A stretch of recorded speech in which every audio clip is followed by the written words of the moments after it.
Ngayon, talakayin naman natin ang mga natatagong yaman ng Bamban, Tarlac. Sa lahat ng mga usap-usapan tungkol kay Mayor Alice Go, walang mas magandang panahon para tuklasin ang magandang bayan na ito. Mula sa mga kamanghamanghang tanawin hanggang sa mga makasaysayang pook, lahat ay nandito sa Bamban. Manatili kayo at samahan kami sa pagdiskubre ng 5 sa mga dapat bisitahing lugar na hindi mo dapat palampasin. Tara na't magsimula!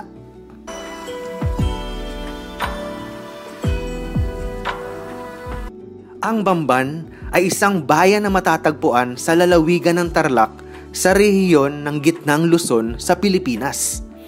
Ito ay kilala bilang isang bayan na mayaman sa kasaysayan at kultura at nagtataglay ng maraming natural na kagandahan. Ang Bamban ay pinapalibutan ng mga burol at mga ilog na nagbibigay ng magandang tanawin at sariwang hangin. Ang kasaysayan ng Bamban ay malalim at puno ng makasaysayang pangyayari.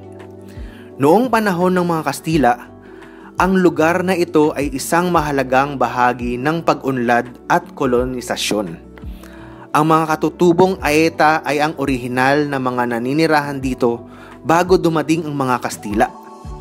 Sa panahon ng pananakop ng mga Hapon noong ikalawang digmaang pandaigdig, ang Bamban ay naging bahagi ng makasaysayang Bataan Death March, kung saan maraming sundalong Pilipino at Amerikano ang sapilitang naglakad mula Bataan patungo sa Tarlac. Ngayon, ang Bamban ay patuloy na umuunlad at nagtataglay ng mga modernong pasilidad. Ngunit nananatili pa rin ang kanyang makulay na kultura at tradisyon. Ang mga pista at pagdiriwang dito ay nagpapakita ng kanilang mayamang pamana at pagkakakilanlan. Bukod dito, ang bayan ay kilala rin sa kanilang mga produktong agrikultural tulad ng palay, mais at gulay na nagbibigay ng kabuhayan sa maraming residente nito. Ang Bamban ay isang halimbawa ng isang bayan na may balanseng pag-unlad at pagsulong, habang pinapahalagahan ang kanilang kasaysayan at kalikasan. Ang Bamban, Tarlac ay isang bayan na mayaman sa kultura at kasaysayan. Narito ang mga pangunahing tourist spot sa Bamban, Tarlac na inyong magandang puntahan at dayuhin. Ang una ay ang Goshen Resort. Ang Goshen Resort na matatagpuan sa Bamban, Tarlac ay isang napakagandang destinasyon na tunay na kahanga-hanga.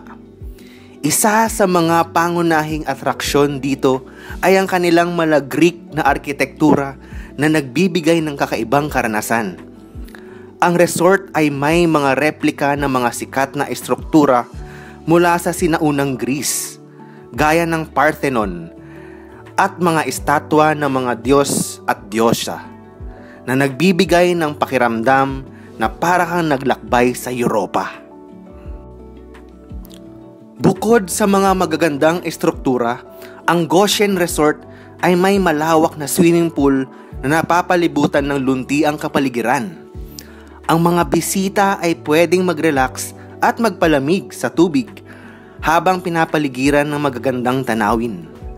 Mayroon ding mga kabana at lounging areas kung saan pwedeng magpahinga at mag-enjoy sa sariwang hangin. Para sa mga naghahanap ng adventure, meron ding mga iba't ibang outdoor activities na pwedeng gawin sa Goshen Resort. Maaari ka mag-hiking, mag-biking o mag-explore ng iba pang outdoor attractions sa paligid ng resort. Ang lugar ay perpekto para sa mga pamilya, barkada o magkasintahan na naghahanap ng lugar para makapag-relax at makapag-bonding. Sa kabuuan, ang Goshen Resort ay isang magandang destinasyon para sa mga nais magtampisaw sa kasaysayan habang nag-e-enjoy sa modernong amenities. Ang pangalawa ay ang Bamban Bridge. Ang Bamban Bridge sa Tarlac, Pilipinas ay mahalagang tulay na nag-uugnay sa mga barangay sa bayan. Kilala rin ito sa mga alamat at paniniwala na nagbibigay ng kakaibang kasaysayan at karakter sa tulay.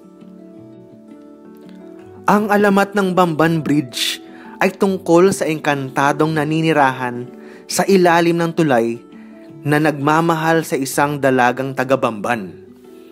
Kahit na lumayo ang dalaga, nananatili ang engkantado sa ilalim ng tulay, naghihintay sa pagbabalik ng minamahal. Ang kanyang malulungkot na huni tuwing gabi ay nagdudulot ng takot sa mga dumadaan sa lugar.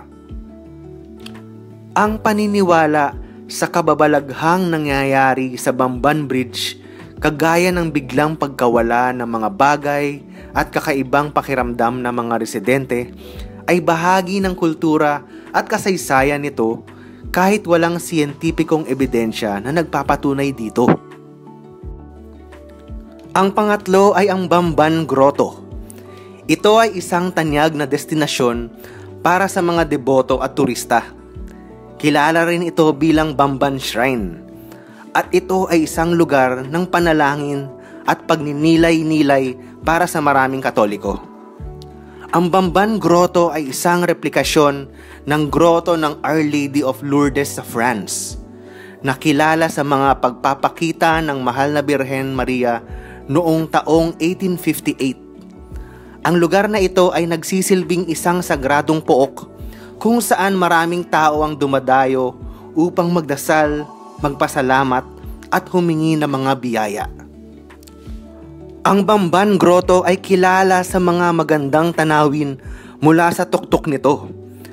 May 100 hakbang na hagdan papuntang tuktok kung saan makikita ang istasyon ng krus. Sa tuktok, may imahe ni Birhen Maria at magandang tanawin ng kalikasan at kabayanan. Bukod sa reliyosong aspeto, ang Bamban Grotto ay isa ring magandang lugar para sa mga naghahanap ng kapayapaan at katahimikan. Ang kapaligiran nito ay puno ng sariwang hangin at tahimik na ambience na nagbibigay ng pagkakataon para sa pagnilay at pagpapahinga mula sa abalang buhay sa lungsod. Ang Bamban Grotto ay hindi lamang isang lugar ng pagsamba, kundi isang destinasyon din na nagbibigay ng inspirasyon at kalinawan sa isip at puso ng bawat bisitang dumadayo rito. Ang pang-apat ay ang Bamban Falls. Ang Bamban Falls ay isang sikat na destinasyon para sa mga mahilig sa kalikasan at trekking. Ang talon ay may malamig at malinis na tubig na bumabagsak mula sa mataas na talampas na nagbibigay ng natural na pool kung saan maaaring mag-swimming ang mga turista. Ang lugar ay napapalibutan ng makapal na kagubatan na nagbibigay ng preskong hangin. Isa sa mga kilalang kwento ay ang alamat ng isang dalagang nawawala sa lugar na ito. Ayon sa mga matatanda, may isang magandang dalaga ang pumunta sa talon upang maligo. Subalit, hindi na siya muling nakita.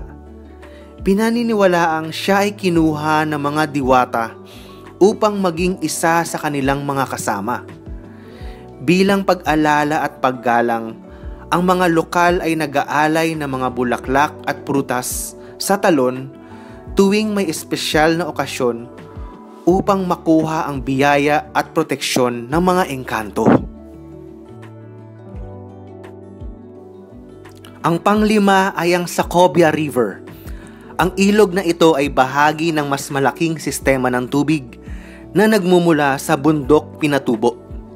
Matapos ang pagsabog ng Bundok Pinatubo noong taong 1991, ang Sacobia River ay naging mahalagang daanan ng lahar at iba pang sedimentong dala ng kalamidad. Dahil dito, ang ilog ay nagkaroon ng malaking pagbabago sa topografiya at kalikasan nito. Bukod sa kanyang kasaysayan, ang Sacobia River ay kilala rin sa pagkakaroon ng magagandang tanawin. Maraming turista ang pumupunta dito upang makaranas ng kakaibang pakikipagsapalaran tulad ng trekking, ATV rides at iba pang outdoor activities.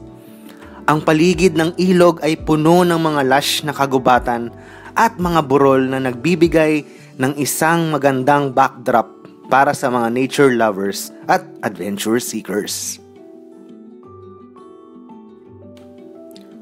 Ang mga tourist spot sa Bamban, Tarlac ay may malaking kahalagahan sa iba't ibang aspeto ng buhay at ekonomiya ng bayan. Una, nagdudulot ito ng pag-unlad sa lokal na ekonomiya. Sa pagdagsa ng mga turista, lumalago ang kita ng mga negosyo tulad ng mga hotel, restaurant, tindahan ng souvenir at mga lokal na tour guide. Ang pag-unlad na ito ay hindi lamang nagbibigay ng dagdag na hanap buhay sa mga residente, kundi nagdudulot din ng mas malaking kita para sa bayan na magagamit sa iba't ibang proyekto at programa para sa komunidad. Marami pong salamat!